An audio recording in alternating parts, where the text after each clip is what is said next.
Hi, class. This is Mrs. Bissot. I'm here to read you the Wonders Start Smart Week 1 story, and it is called The Ugly Duckling, and it is based on the tale by Hans Christensen Andersen.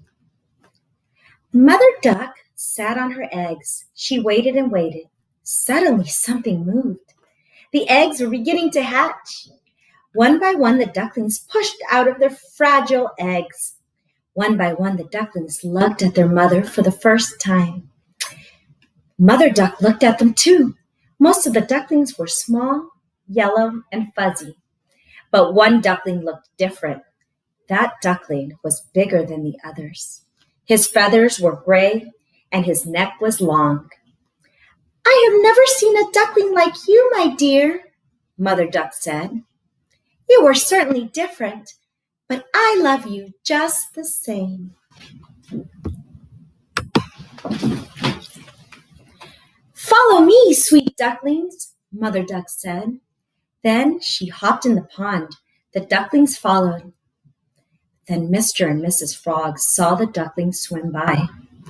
The two frogs were proud parents of their new baby tadpoles.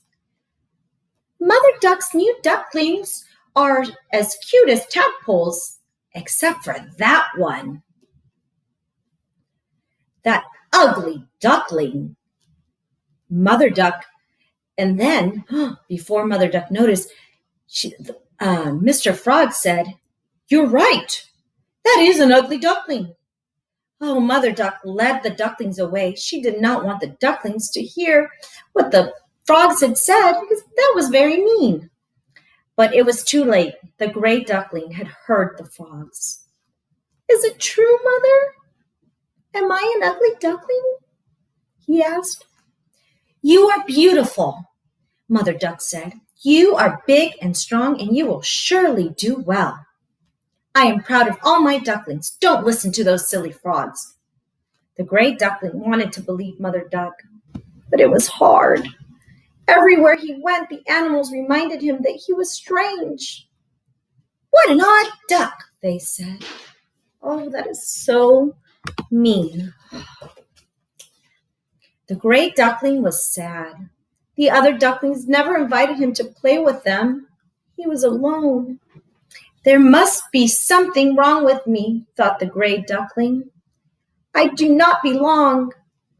That night, while the duck family was sleeping, the gray duckling quietly wandered away. He floated down the stream. He saw many new places, so he kind of took off on his own because nobody wanted to play with him. He gathered information about other animals and the world around him, but this did not help him. He still felt alone. Then one day he saw a group of beautiful white swans with long necks flying in the sky. You see them there on the top of the page. "What beautiful birds," thought the gray duckling. "If only I could fly away. Maybe I could find a home where I belong." The air grew chill as fall came. So time is passing now, so he's growing up. Then it was winter. The ponds and streams froze. The gray duckling was often hungry and cold. Oh, so far this story is so sad. I hope it gets better. At last, winter became spring, so a lot of time has passed now and he's grown up.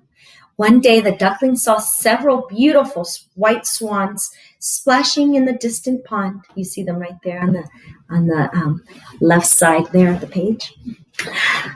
I want to swim and play too, he thought. Those were the same birds he had seen flying before, months ago. "I don't want to be alone anymore." The duckling stretched his wings. He felt stronger and bigger than before. Without even trying, he flew into the air. It felt wonderful to fly. The duckling flew to the pond, and the white swans gathered around him. "I know I'm ugly and different," stated the duckling. "You're not ugly," said one of the swans. "You're beautiful. We are here to welcome you." The duckling looked at his reflection in the water. That means like when you look at the water, it looks like a mirror. He looked at his reflection. And for the first time, he saw that they were right. At last, he had found the place where he belonged. And he lived happily ever after with the other swans. So friends, all along, he thought he was this ugly duckling just because he didn't look like the ones from the beginning of the story. But maybe his egg had been switched or something. So he wasn't a duck at all. He was different. He wasn't a duck.